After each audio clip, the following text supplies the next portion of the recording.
Level 3. Swing out, go nuts. Uptown swing technically. Peter? Down. Yeah. So, let's talk about the follow stuff first real quick. Couple points. So we use our tools, right?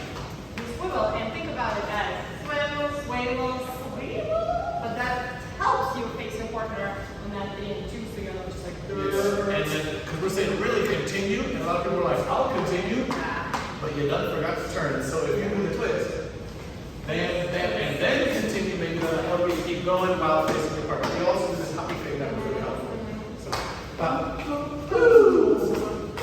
you gotta throw yourself a little bit. Go for it.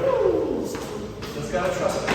Okay. Now the leaders, a lot of leaders would have trouble with this catch.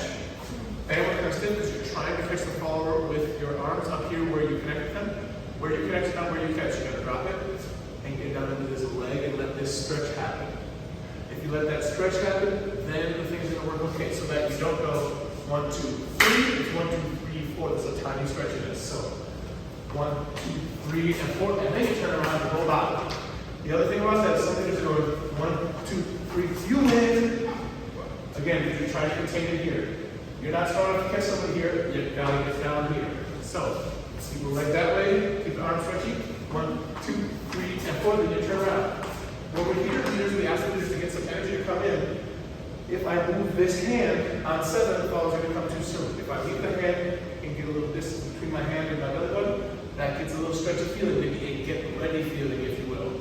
On 1, everything moves. So on 7, 8, we get the stretching, on 1, we move. We stretch, and then we move.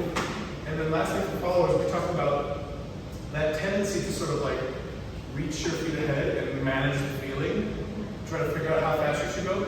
When you decide what the feeling is, you are now guessing what you should do. You are not following on some level. You have to actually relax your arm and don't say up, don't say out, don't say down. Say nothing, and then hear what the leader says. Once you can hear what the leader says, you'll stop questioning how much should I go in.